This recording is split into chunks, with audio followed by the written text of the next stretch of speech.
Santa paz do nosso Senhor Jesus. Motivo de alegria estarmos reunidos, e um número interessante de pessoas, cristãos, pessoas que têm confessado Jesus Cristo em suas vidas, simpatizam com o Evangelho e estão hoje reunidos a escutar. Se aqui estamos é porque necessitamos, nos interessamos por algum motivo, pelo convite feito, pelo amigo, de certa forma impactou e estamos aqui. Hinos que muito falaram aos nossos corações, onde nos remetíamos no primeiro hino sobre a universalidade. Seja o meu universo. Pela manhã o meu primeiro pensamento. E é uma reflexão que fazemos a questão de culto racional. O apóstolo Paulo nos remetia à importância do culto racional. Ser meu universo significa dizer ser completo em mim, ser tudo em mim. Ser meu universo, ser meu primeiro pensamento pela manhã significa preencher-se de Deus em nossas vidas. Mas surge uma pergunta, a racionalidade. Será se assim fazemos? O que tem nos distanciado de Jesus? Amados, o sentido da nossa vida é um sentido cristocêntrico, porque Jesus ele veio para que a humanidade tivesse a oportunidade de uma salvação que escapou das nossas vidas pela presença do pecado em nossas vidas. E o Senhor Jesus ele veio justamente nesse propósito, de carregar sobre si os nossos pecados, as nossas iniquidades, para que pudéssemos ter a oportunidade de salvação, porque por mérito próprio a humanidade estava destituída dessa graça. Mas o Senhor Jesus Cristo ele fez isso por cada um de nós. Ter o entendimento de Jesus em nossas vidas é deixar realmente Ele ser o universo de nossas vidas. Mas o que tem nos distanciado de Jesus? Falo para todos os que aqui estão, os que já confessam Jesus, os que ainda estão na caminhada, o que tem nos distanciado. A universidade a citar é um exemplo de um ambiente que, se não tivermos cuidado, como outros e outros ambientes a qual frequentamos durante todo o nosso dia. Citamos a universidade porque aqui estamos.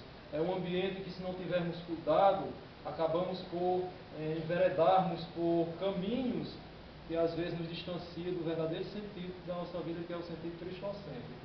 As filosofias às quais nos são repassadas pelo entendimento, o pensamento, a intelectualidade humana, sim, se não tivermos cuidado, em alguns momentos acabamos por nos distanciar do sentido cristocêntrico de nossas vidas.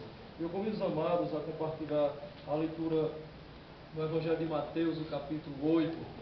A salvação, ela veio a todos e para todos. O Senhor Jesus não faz acepção de pessoas. Miseráveis somos, não importa a prática, não importa o que passamos, o que fizemos ou deixamos de fazer. Não somos, capítulo 8, versículo 5. Não somos merecedores da salvação, mas o Senhor Jesus, pelo seu grande amor para com a humanidade, trouxe essa salvação.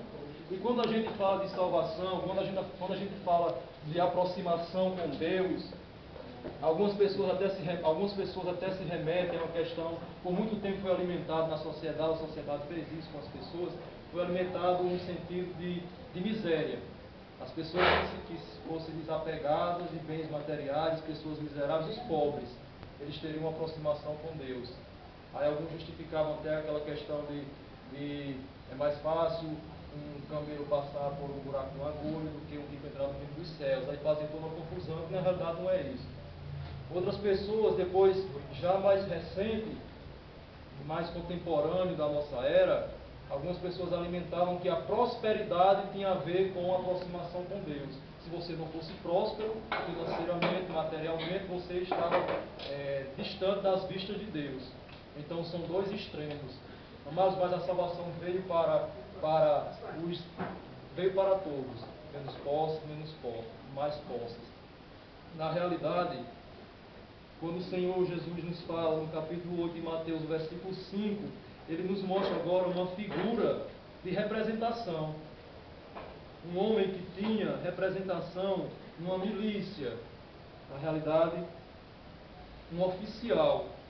Diz a palavra do Senhor: e entrando Jesus em Cafarnaum, chegou junto dele um centurião, rogando-lhe e dizendo: Senhor, o meu criado jaz em casa paralítico e violentamente atormentado. E Jesus lhe disse: eu irei e lhe darei saúde.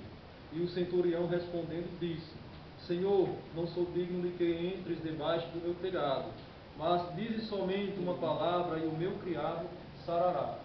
Uma representação de fé, a qual o próprio Jesus ressalta no versículo 10, dizendo que ele acaba maravilhando-se pelo que está vendo. E disse aos que o seguiam: em verdade vos digo que nem mesmo em Israel encontrei tanta fé. A própria palavra do Senhor nos diz que sem fé é impossível agradar a Deus. E nesse momento a gente percebe uma representação da sociedade da época.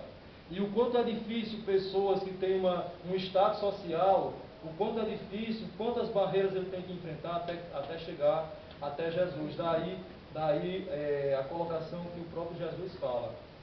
Então, ele com certeza, a vaidade, pelo estado social, a questão de barreiras, as barreiras que tinha até ele chegar a Jesus, mas ele enfrentou e ele chegou até Jesus.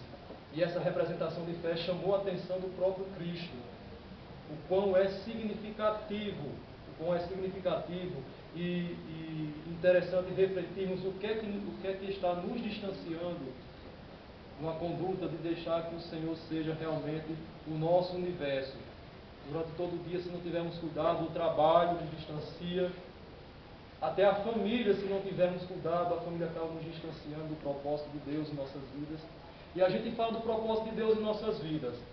O propósito de Jesus para conosco, para com a humanidade, foi a salvação. A todos aqueles que o buscar e o aceitar como Salvador.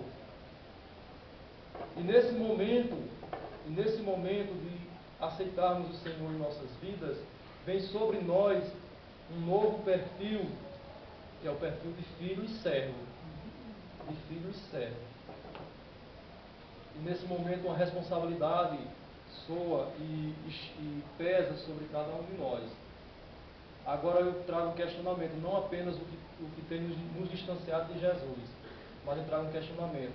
O que tem nos impedido de levar a palavra que um dia eu tive a oportunidade de conhecer, o encontro verdadeiro com Jesus, assim como muitos que aqui estão, e os que estão presentes hoje estão tendo a oportunidade, o que nos impede de levar esta palavra às pessoas, o Evangelho que liberta as demais pessoas.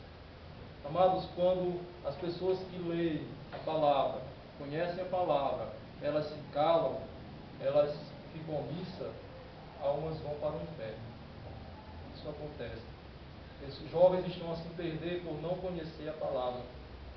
Eu não estou falando de lugares onde existe uma perseguição ao povo de Deus, não. Estou falando de Brasil, democracia, onde todo mundo chega nas ruas e pode ficar à vontade para levar a palavra de Deus, mas infelizmente há quem se omita disso aí.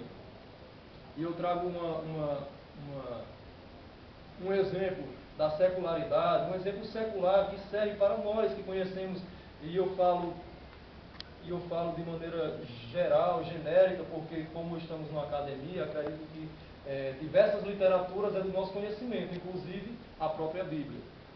Então eu trago uma menção de um fato que pode ser fictício, mas que nos traz a reflexão. Há pouco eu assisti a um documentário sobre, alguns de vocês já, acredito que todos talvez, tenham assistido a lista de Schindler. E nessa coletânea de fatos, o filme, relata uma época de conflito na Alemanha nazista, a Segunda Guerra Mundial. E naquele momento, Oskar Schindler era um empresário, dono de uma fábrica, e ele vendo que o exército de Hitler, o próprio Hitler, perseguia judeus e outros povos e outros segmentos, e ele se sentimentalizou, então ele passou a comprar aquelas vidas, subornava o exército alemão, comprava os judeus, alegando, então os soldados recebiam esse valor, Com certeza o governo não sabia, porque era uma propina, era suborno, que fosse. Eles recebiam esse valor e os judeus eram vendidos a Oscar Schindler, e ele levava os judeus para a sua fábrica, onde ficavam enclausurados, e o governo, a intenção do governo, como vocês sabem, naquela época, era que produzisse. Eles não intervinham com tanta incidência nas fábricas. E naquele momento ele conseguiu comprar 1.100 pessoas, 1.100 judeus. E no final da guerra, ele, ao se deparar com essas 1.100 pessoas, ele chorava muito. E uma das pessoas disseram: mas você salvou 1.100 pessoas, 1.100 judeus. Uma nova geração virá após o que você fez, essas pessoas que estão aqui. E ele chorava porque ele começou a olhar para os seus bens, ele olhava para o carro e dizia: esse carro aqui, se eu não tivesse gastado tanto com coisas insignificantes, eu tinha comprado mais pessoas, tinha salvado mais pessoas. Esse meu carro aqui vale 10 pessoas. Esse meu pingente de ouro vale 2 pessoas. E ele começou a olhar o quanto era insignificante perante o que ele poderia ter feito. E a gente se remete agora à segunda das bem-aventuranças. Bem-aventurados os que choram, porque serão consolados. Pelo que estamos chorando? Por algo que perdemos, por algo que não conseguimos, por algo que planejamos e não aconteceu, pela minha vida secular. Ou estamos chorando pelas almas que estão a padecer e morrer sem conhecer Jesus. E a gente sabe qual é o resultado de tudo isso, porque conhecemos a palavra. Então, nesse momento, a representação de fé, de perseverança, de abdicar daquilo, de vaidade, de estado social, levou um centurião, na realidade, uma liderança das milícias da época, até se aproximar de Jesus. Naquele momento, no mínimo, a vaidade que o mesmo tinha foi deixada de lado, e quantas coisas ele não deixou. Aí o nosso perfil, para alcançarmos Jesus, e ao alcançarmos Jesus, abrimos mão de muitas coisas, e percebemos que essas coisas, elas condicionam um momento passageiro, algo que passa. Eu me confrontava também com um aluno que ele estava muito eufórico esses dias. Muito eufórico porque tinha comprado um bocal de um instrumento de sopro. E há muito tempo que ele buscava isso aí, mas a alegria era irradiante. Ele ficava entrando e saindo e mostrando para todo mundo que tinha comprado esse bocal, que é até um pouco caro, e ele estava irradiante. E aí ele chegou para mim e relatou sobre isso aí, da alegria. Aí eu falei para ele: depois que você usar e passar alguns dias. Aí ele disse: não, aos poucos a gente vai se acostumando, e eu vou até. Aí disse: aí vai aparecer algo mais interessante, mais sofisticado, eu vou buscar e vou comprar também, vou conseguir. Ele dizia isso com entusiasmo. Eu dizia que quando isso acabar, você vai novamente procurar algo que vai completar você, porque isso aí é passageiro, essa complementação material sua é passageiro. Agora existe algo nas nossas vidas que nos proporciona uma satisfação e uma alegria que é sobrenatural, que é a presença de Jesus em nossas vidas. Amém. Louvado seja o nosso Senhor. Mas com essa palavra que o Senhor tinha colocado no meu coração, e acredito e oro a Deus que também faça significado nas suas vidas, porque a palavra do Senhor, ela transforma, ela liberta e transforma o mais vil pecador, porque o amor de Deus em nossas vidas é incondicional. Eu agradeço a oportunidade de Jesus. Amém. Graças a Deus.